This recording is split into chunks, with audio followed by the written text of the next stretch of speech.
സഹോദരനോട് തീർത്താൽ തീരാത്ത വഴക്ക്, ചെമ്പെടുത്താൽ ഉണ്ണിയൊന്നും വരാൻ പോണില്ല. പെരുന്നാൾ നടത്തിയാൽ ഉണ്ണിയൊന്നും വരാൻ പോണില്ല. സഹോദരനോടുള്ള വഴക്ക് അവസാനിപ്പിക്കുന്നതാണ് ചെമ്പെടുക്കുന്നതിനേക്കാൾ വലുത്. മനസ്സിലാക്കിയിരിക്കണം. ഒന്നിനെ നിസ്സാരമായിട്ട് പറയല്ല. മതപരമായ ആചാരങ്ങളല്ല നിന്നെ ദൈവത്തിന് പ്രിയപ്പെട്ടവനാക്കി മാറ്റുന്നത്. നിന്റെ അകത്തെ ശുദ്ധി. കൈ കഴുകിയോ, കൈ കഴുകിയില്ലയോ, അമ്പെടുത്തോ, അമ്പെടുത്തില്ലയോ, കോഴി വെട്ടിയോ, കോഴി വെട്ടിയില്ലയോ, ഇതല്ല റാസയ്ക്ക് നടന്നോ, നടന്നില്ലയോ, ഇതൊന്നുമല്ല. ഇതൊക്കെ നല്ലതാണോ? വളരെ നല്ലതാണ്. റാസയ്ക്ക് നടക്കണോ? നടക്കണം, നടക്കണം. കൊട പിടിക്കണോ? പിടിക്കണം. ചെമ്പെടുക്കണോ? എടുക്കണം. കിഴന്നെടുക്കണോ? എടുത്തോ. അത് എടുത്താലും എടുത്തില്ലേലും ദൈവരാജ്യത്തിന് അത് ഒരു വിഷയമില്ല. ദൈവരാജ്യത്തിന് വിഷയം നിന്റെ അകത്ത് കിടക്കുന്നത്. ജഡിക മനുഷ്യന്, മതവിശ്വാസിക്ക് ഇതൊന്നും ഒരു പ്രശ്നമല്ല.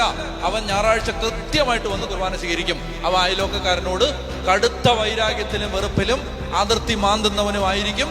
അവൻ 1/2 സെന്റിന് വേണ്ടി അവനോട് 15 കൊല്ലമായിട്ട് കേസ് നടത്തുന്നവനായിരിക്കും. അവൻ കുർബാന സ്വീകരിക്കാൻ അവന് യാതൊരു മടിയുണ്ടാവില്ല.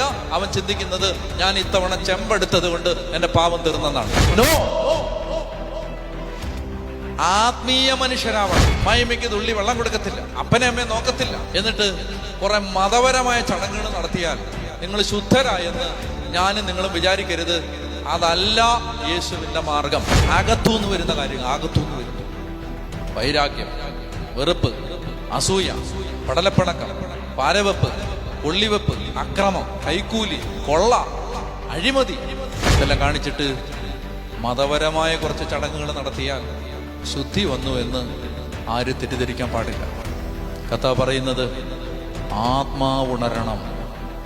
ആത്മാവുണർന്നാൽ ഒരു മനുഷ്യനെ ചിന്തിക്കും, ഞാൻ ഈ പള്ളിയിൽ പോകുന്ന ഞാൻ ഈ വൈരാഗ്യത്തിൽ കിടക്കാൻ പാടില്ല.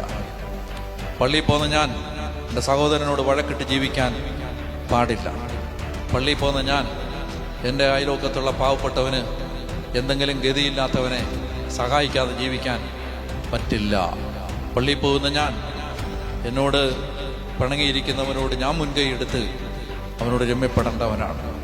ആത്മാവിൻ്റെ കണ്ണ് തുറന്നവനെ ഈ ബോധ്യം ഉണ്ടാവൂ.